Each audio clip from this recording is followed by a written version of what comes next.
Hey everybody, and welcome back to the Vendor Voices podcast. This is episode 6. I am Sammi, your host, wedding photographer, and I'm here with my lovely co-host, Korrigan, wedding videographer. And we're here for episode 6, right before Christmas. We have a gift for you guys. Yes. Our very first guest. So introducing Liz. Hi, so happy to be here. Thanks for being here. Yeah, thanks for being here. Liz, why don't you give a little intro on yourself? So I am like a content creator in progress / recent bride, September 2024, and just love sharing about all things bridal and beauty and wellness and all of that. So in the very transitional phase of life with buying a house, getting married, all the things. All at once. All the things all at once. All the things people need to know about. Pretty much. But we love Liz because, well, for many reasons, but one of the reasons that we wanted to bring her on today is because she was very forward sharing all about her planning experience, planning her own wedding, and very much a DIY type of bride as well. And so she has some really amazing tips for anybody who's planning their wedding. If you're listening and you are a bride-to-be or a groom-to-be, I think you're gonna find this really, really helpful. And also, if you're looking for any vendors to use for your own wedding, we're going to be talking about some of her favorite vendors that she used as well. And all of the things, all the tips. All the things, the good, the bad, the in-between. Yes, and if you're new here and this is your first time listening, let you in on a little secret, but Korrigan is actually planning his own wedding right now as well. So I'm super excited for this episode. I was talking to my fiance Reagan right before coming over to the podcast studio, and I was like, do you have a question that I should ask Liz? I don't know. Like, what are you thinking? And she came up with one that was like off the top of her head, just real quick. So we'll bring that up later in the episode. Awesome. Ready. Sweet. Cool. Great. All right. Well, let's get into it. Yeah, let's get into it.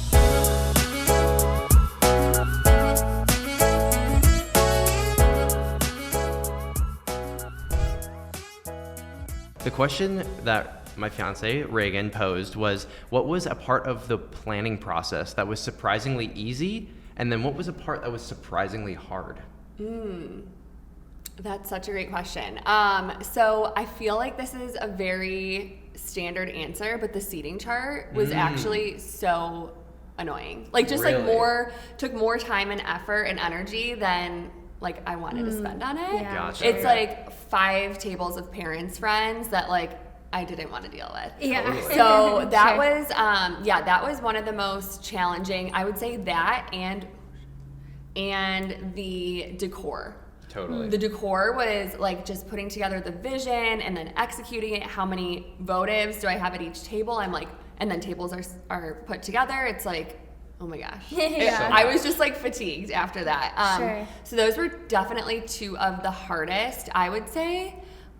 This might be very random, but wedding dress shopping was so easy for me. I knew exactly what I wanted. That was the same for Reagan. First visit. Okay. She only went one time. And she found it, and it was actually surprisingly, it was the first one she tried on. Obviously, she tried on other ones, but she's like, let me go back to that first one. And that was it. When you know, and like I actually had been pinning inspo for my dress on Pinterest, and I literally I kept repinning the same style.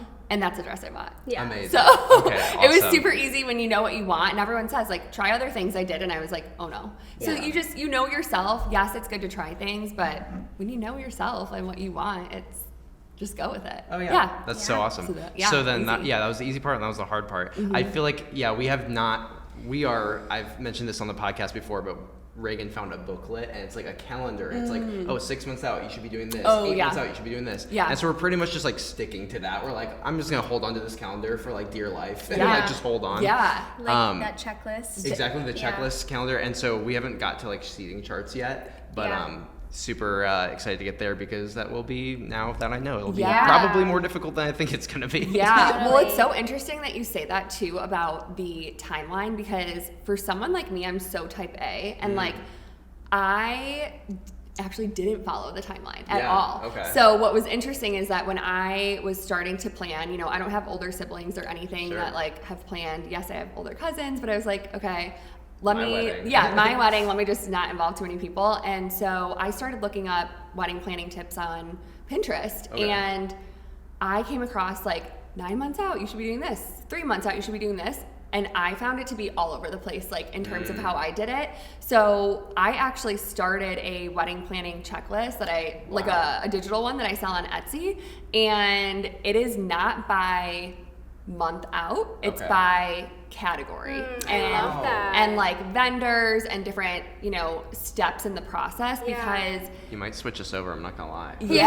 Because we'll link this planner in the show notes. Check the If show anybody's notes, interested guys, in checking check it out and please. seeing what she's talking about. Yes. And that's what I found to be really helpful is like not doing it by 3 months, because sometimes the things that were 3 months out that the different, Pinterest links were talking about, I was like, I'm doing this 6 months out or 8 months out because I want to be ahead. And I will tell you, being ahead literally saved me so much stress the 2 weeks before my wedding. Like I anticipated being like frantic and running around like a chicken with my head cut off, and it was quite the opposite. I got to a place where I could just like do my beauty appointments and like prep and do all the things and pack the car. And I was like, I don't want to be stressed and then breaking out because I'm stressed. So I wanted to make sure that I was doing everything I could to possibly prep. So I didn't follow like the 3 months out. I was maybe more doing that 6 to 8 months out. Okay, again, we're not the professionals. I'm not claiming that my way's the highway. I would definitely go with I'm gonna look into that planner too. So well, it's tricky because when you Google like wedding planning tips or timeline, all you see is by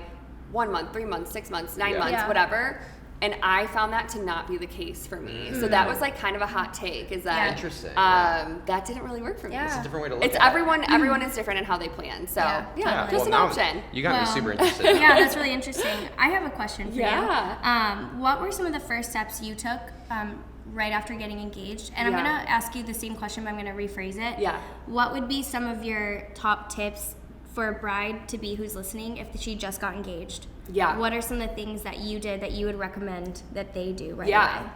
So I would say if you are like at the phase where you're like, I know it's coming, I've even heard of brides that book their venue before they get engaged. We were just talking about this. Which is kind of crazy. I'm a little superstitious. Like I'm like, I don't know. Like, but I used to work in the wedding industry and on the beauty side, and so I would talk to brides that were like, I'm actually not engaged yet, but I'm looking for vendors, and I'm like, oh my gosh. Yeah. To each their own, but it's like walking under a ladder. Yeah. I would say if you know it's coming, you have to start with the venue, because that and the guest list simultaneously. Because if you are looking at venues that only hold 150, but you're going to have 300 guests, like you have to start with the guest list. So play around with Excel if you know like you're going to get engaged soon, and start putting your list together, because you have to have the list. And then vendor research in terms of venue. There's so many venues out there. Look at like your style, your vibe, what you're really envisioning for your day. I think for a lot of people, aesthetic is really important, and sometimes it's not. So it just depends on what you're looking for. But venue research ahead of time would be huge. Okay, and then for somebody who just got engaged, what would be a tip that you would have for them once they are officially engaged? I remember you sharing on your stories on your Instagram all the time, just like little tips and tricks. Yes. And there was one in particular that I remember being a game changer when I heard it.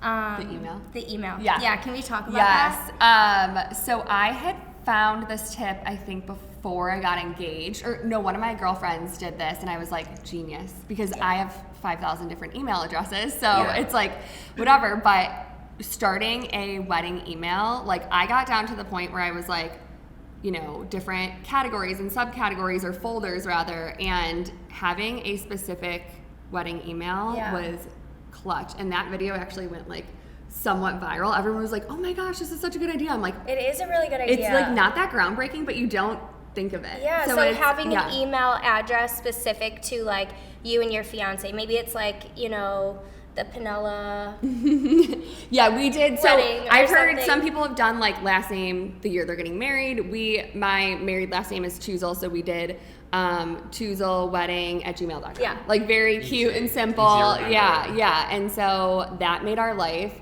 so much easier. We both had access to it. We had a separate calendar.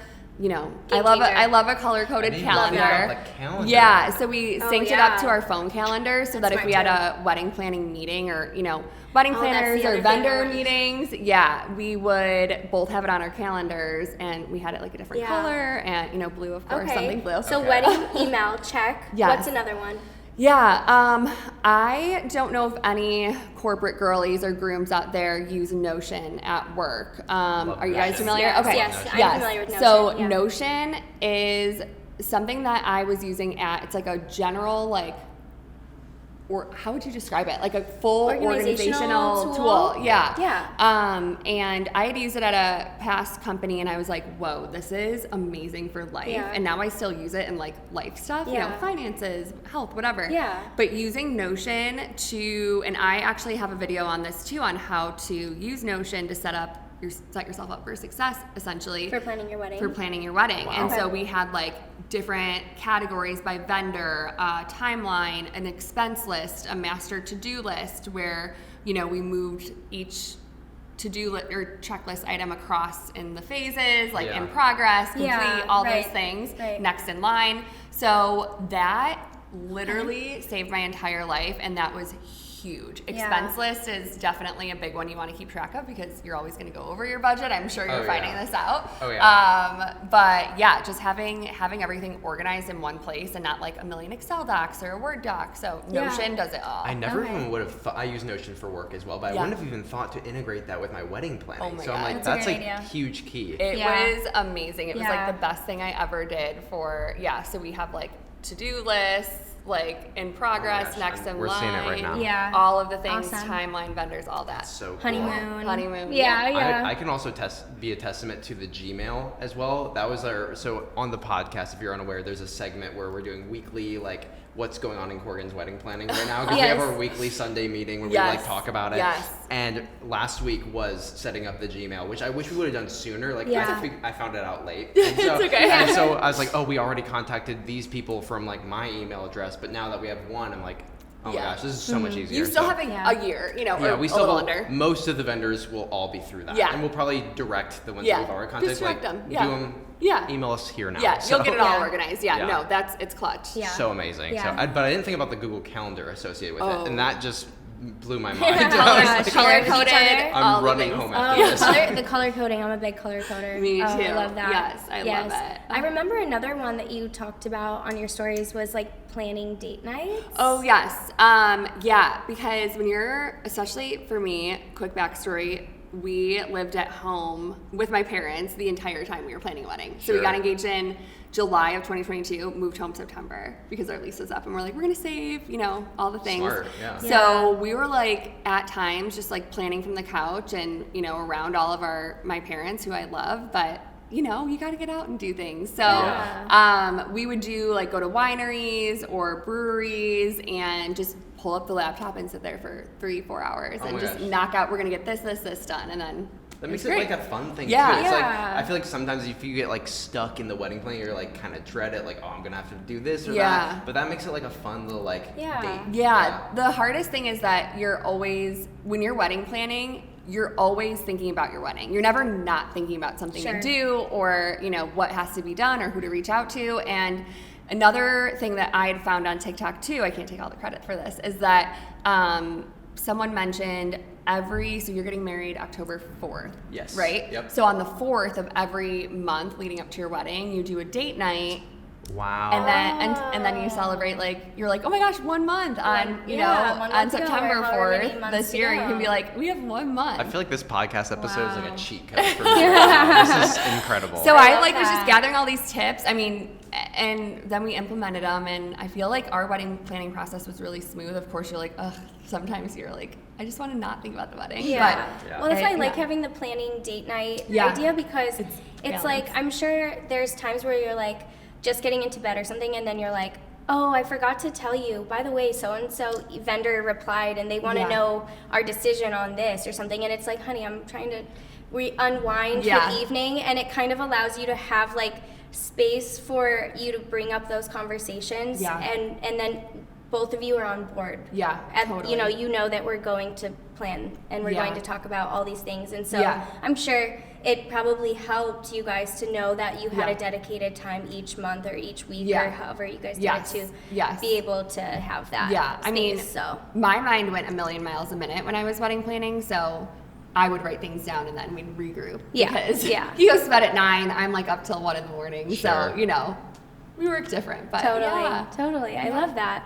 Yeah. Well, so I would love to know about your favorite vendors, but also because I feel like you did a great job from what I saw in all of your Instagram posts Thank and you. all of your recaps and everything, just like having so many cool different memories and experiences for not only you guys but for your guests as well.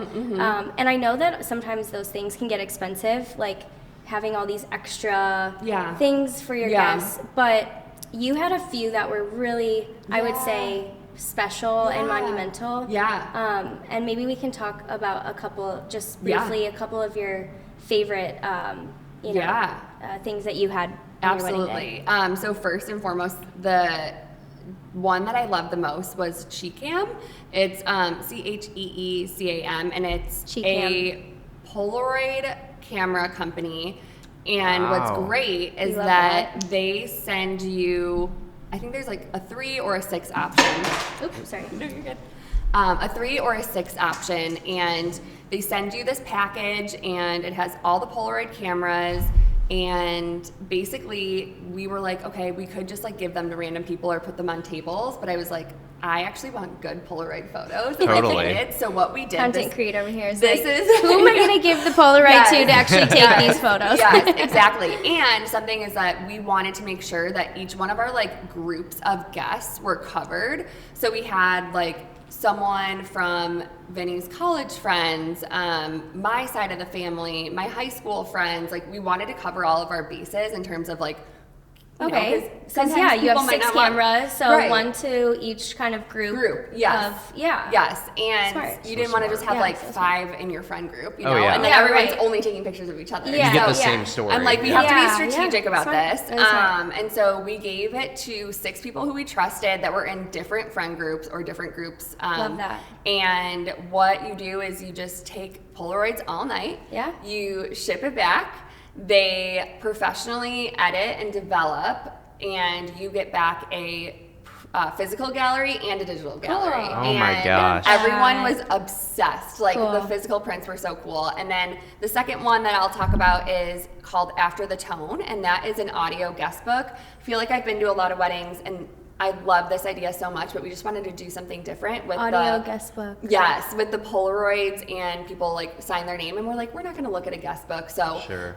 one of the reasons that actually made me want to do this is because I was debating on my Instagram stories if we wanted to do an audio guest book. I'm like, have you done it? What's the take? I'm doing it. Yes, and someone said, well, I had like my grandparents or my parents like leave a message, and then I have their voices like forever. Totally. And I love that that. sold me. So I was like, yes, absolutely. So we did the audio guest book. It's a oh my gosh, rotary phone. Is that? Yes. Yeah, rotary Yep. phones. And It's a very So they, like, trendy pick one. it up. yes, you just pick up, leave a message, and then they send you a audio file, and they send it to you on a vinyl, which is so cool. What? Okay, So- that's crazy. yeah. My dad owns a vinyl record store, and so cool. I Oh my didn't. gosh. I don't think that we already booked our company for Yeah, that. I don't yeah. think they do the vinyl record, but I could maybe. He's made vinyl records Yeah. before, Yeah, so I maybe could. we I can could turn literally it have into one him. for you guys. Yeah, Yeah. he could literally maybe. I might be Absolutely. talking to my dad after this. Yes, yeah. So they turned it into the vinyl, and then I love Awesome. having the audio clip because you Yeah. just like look, and half the people are sweet, Yeah. half of it's like drunk, you know. Yeah. Yeah. This is So- something I'm so excited because I have someone filming my wedding, right? But I'm obviously editing my wedding Yes. film, and so I have those files, so I'll be able to incorporate that in my wedding film at the end of Yeah, like I maybe love like that. credits or something like that. 100%. Yeah. And I think other wedding videographers or filmmakers might need to start doing this because like if Yeah, you it's such see a one good of these idea. phone booths or little phone things at a wedding, see if you can get those files because Yeah. that could go in the edit and be really cool. I've seen that before too. Yeah. A couple, like not often, but yeah, I love when they do that. Yeah, and take totally. take the audio. Yeah. Yes, I love So what cool. you did where you overlaid it on like some BTS from Yeah. your wedding day. Yes, Oh, I saw yes, that was post. really That's so yes, cool. yes, yeah, I love that too. So it was super fun. Those are my Oh. top 2 favorite like unique things. That's We might, really cool. I'm gonna pull up the post now and put it in the podcast if that's okay. Yeah. We're gonna Yeah. just show some of I that, showed it that to clip. him already. Oh, Yeah, love, yes. super cool. Hello. Please leave a message after the tone. Hi, Liz and Ben. This is Kylie. So excited to be celebrating you guys today. It is the most beautiful day. Planning has been unreal. You guys did such a great job. And Liz, I'm so proud of everything you've done. So excited for you guys and your future together and all the happy memories to come. But this is just the start. The best is yet to come. Love you guys. This is Grandma Tuzo. I love you so much. I wish you all the happiness in the world. I wish you were as happy as Pop and I. I love you guys. Hey Liz and Vinny, it's Evan and Bailey. we're so excited about your beautiful wedding. Congrats. Bailey wanted to leave you guys with the 2-2-2 rule, which is some great advice on keeping time for you both. The rule is every 2 weeks you go on a date, every 2 months you take a weekend away, and every 2 years you do a little trip together. I am so excited for you both and so happy for you both, and thank you for inviting us to celebrate your special day. Just wanted to say that I love you both and so happy for you. Thankful that I get to celebrate this day with the both of you, and let's have some fun tonight. Hi, Vinny and Liz. It's Tina And Haley. and we want to say happy wedding day. Yes, I would say another really quick thing that I love. This wasn't a vendor, but I had always seen permanent jewelry, and I always wanted to get one. But, and this could be an option. I don't know if Reagan does she have permanent jewelry already? Not yet. Okay. But we have talked about it. Okay, so I said that I'm like, I want to do this so bad, but I want it to be like meaningful. And so, I mean, it doesn't have to be, but after I kept seeing it everywhere, I'm like, I'm going to do this on my wedding morning, and that's going to be part of my gifts to my bridesmaids. Wow. So what I did was had a local Michigan permanent bracelet jeweler girl come in, and she came and did all of I surprised everyone. I didn't tell anyone, even my sister, and I said, we're getting permanent jewelry. Like, that's part of, because a lot of girls will buy the jewelry for their bridesmaids. And so I'm like, don't bring earrings or a bracelet or anything. Like, I'm going to provide you with earrings, and then we're going to do permanent jewelry. So we all got permanent jewelry, and that was like such a special memory too, because now it's like on my hand permanently, and it's from my wedding day. So that was my other like favorite little unique thing. That's that I really did. cool. That's so cool. Yeah, you did so many cool things. Thank you. I love it. Yes, a lot of thought, a lot of thinking. Yeah, for That is sure. There's a question I got from Reddit here that I'm going to ask. I think this is kind of like a bit interesting. So we'll see what your take on this. I don't know if you had any like issues with wedding planning. This is kind of like a little drama segment here. So this is someone writing from Reddit. Okay. The title is, "My future mother-in-law wants to control our wedding, including her own entrance, my dress, and more advice." So they're asking for some advice. Wow. Interesting. You know, it's always the mother-in-law. No, I'm just kidding. Sometimes, I don't know. But here's the post.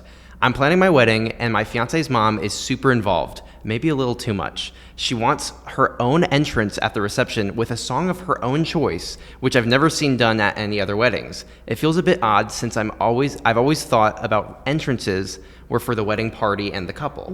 It doesn't stop there though. She's been pushing her opinions on the venue, trying to pick out our songs, even making suggestions about my wedding dress. I appreciate her excitement, but it's starting to feel like she's focused more on making this her day than ours. I'm torn because I don't want to seem rude or ungrateful, but I also want to stand my ground so that my wedding reflects what my fiance and I want." Yeah. Do you have any advice for this person? Okay. So this is where things can get tricky because everyone's financial situations are so different, and I think what can be a make or break in this specific situation is if your in-laws are paying for the entire wedding. If it's a situation like that was not our situation. Totally. That seems like you would have to have an open conversation about like, we really appreciate it, but if you guys are actually going to be paying for this and we so appreciate it, I need to have like some of my say if that's like, I think that's just an honest and open conversation you have to have. Like I said, I was not in that position.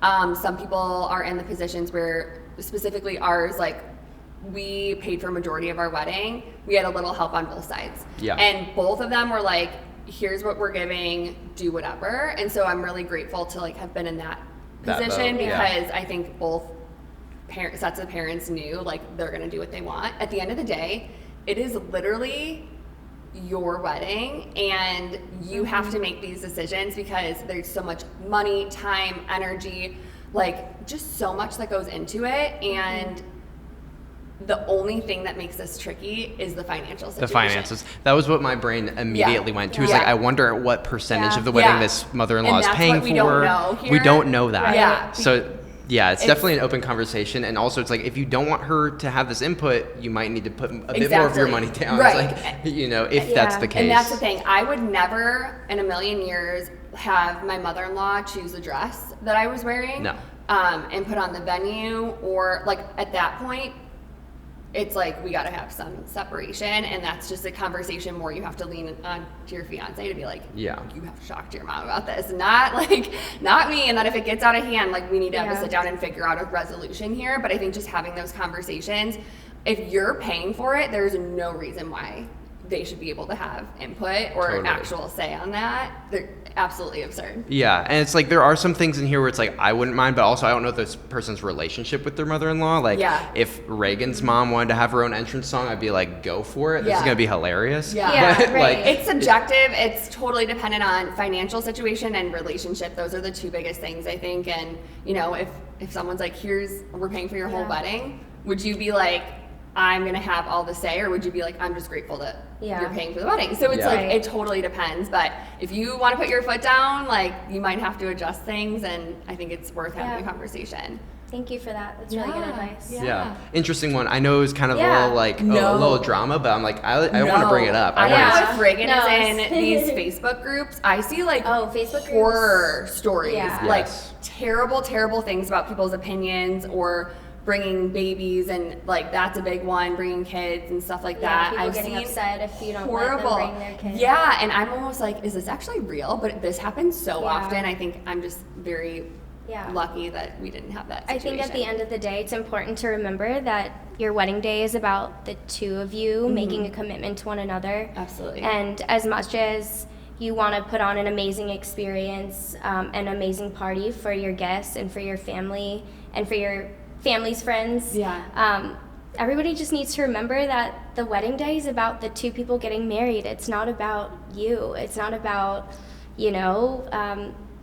anything else besides the two of them and you guys, the family, friends, bridesmaids, whoever coming around that couple and showing support, Yeah, exactly. And people like to have their say and have their little twinge of input, which is understandable. But yeah, there's definitely a line where it goes a little too far, and I think it's probably different for everybody. Yeah. There's a lot of opinions. I also luckily didn't have too many opinions, but if I had some aunts throw in some things, and I'm like, thanks. Yeah. Love the input. Yeah, thanks so much. We'll consider. That's what you gotta do. You know what I mean? And maybe you will, maybe you won't. But like you. And everyone's excited for you. Like they want to say like, oh, people we did this. It's really hopefully always in good intent. Yeah, right. Sometimes it goes a little too if you're gonna look back and be like, oh my gosh, my mother-in-law picked out my dress, and those are pictures, photos, videos you have to live with for the rest of your life. So totally. Think about that. Right. All right, we have one last question from Reddit. This comes from a bride, and she writes, I'm currently in the very beginning stages of wedding planning, and I'm stumped. My fiance has a younger sister. I'm not interested in having a junior bridesmaid, but she is also she's going to be too old to be a flower girl. She'll be 13. And I'm just not sure what I can do to make her feel special. Like, is there a task that I can give her or make her feel important with a creative title? I still want her to get ready with us girls in the morning. I just don't want anyone younger in that age range in my bridal party. Any advice is welcome. Yeah, I had a very similar situation. So my fiance and I at the time wanted to have even wedding parties. Yeah. So, which isn't necessary, but we just wanted that. Makes the photos look nice. Yeah. As a photographer, I prefer that. Yeah. I was gonna say, but he has two sisters that both live not close. One's out of state, one's about 3 hours away. So I love them, but we're just not as close, and that's okay. Sure. So everyone was like, oh, you're not having Ben's sister in the wedding party? And I was like, No, because I have 7 best friends that I Are right really, here. really need to, include in my wedding party. So what I did was, instead of sending them like a bridesmaid proposal box, I sent them a letter that said, we'd love to have you a part of our special day. There's something like that on Etsy that you can buy. And what we did was have his 2 sisters walk down with his nephew down the aisle in different colored dresses. So all my girls wore champagne, all the bridesmaids, and then it was very like formal looking. So the guys were in black tuxes, and we had his 2 sisters wear black dresses. And so it was very classy, but they still had a role in walking down the aisle. They still get to walk. They still got to walk. They had different bouquets that were complimentary to the bridesmaids. So it was like not giving them a title, but saying, we want you a part of our day. And then, I gifted them hair and makeup and all the jewelry, and they were part of all of those things. And I don't think for one second they felt not included, but we didn't call them like separate bridesmaids or junior bridesmaids or junior groomsmen, but we had, when the family and the parents walked, we had both sisters walk with the nephew, and that was perfect. Nice and I think just including them in a different way, or be creative with how you want to offer that to her. But you don't have to have her stand up. You can have her be a part of the morning, and she'll appreciate that. That'll be so good. And it's like, it's a 13-year-old girl. She's going to feel special, like, around all your bridesmaids anyway. Yeah. Like, that's get her amazing. a robe, get her the PJs, get her hair and makeup. Oh, and the PJs for sure. Yeah, and she'll be good. Like, I'm sure she'd be nervous to stand up there anyway. So, Sure. Absolutely. Anyway, Liz, we've really enjoyed you being on the podcast today. Where can people find you on Instagram to really hear you talk more about weddings? Yeah, on Instagram, I'm at Liz Pinella Tuzel. So my long name there. And then I have an Etsy shop too, where I sell a couple digital files. So that's just Liz Pinella right now. Checklist. Yes, where you can get the wedding planning checklist. We'll link it in the show notes too. Perfect. Yeah. Check the description, and you'll get the links to her socials and Etsy down there. Yes, perfect. Thank you guys so much. You're welcome. And so this has been episode 6 of The Vendor Voices. Again, I'm Korrigan. You can find me at korrigan.mp4 on Instagram. And Sammi, where can they find you? You can find me at Captured by Sammi on Instagram and Facebook and TikTok. And don't forget to follow The Vendor Voices as well. We are on all platforms where you stream your podcast, as well as Instagram, TikTok. So make sure you hit that like button, subscribe, and leave a comment. Let us know if you have any questions for Liz that we can send over to you. Happy to do a story. Happy to do a story series. Perfect. Or just if there's any questions that you guys have about wedding planning that you want us to answer on the next episode, we can also do that as well. So love hearing from you guys. So make sure to drop your comments, questions, all of the things. We're here for you guys. Happy wedding planning. Until next time. Happy wedding planning. Bye, guys. Bye.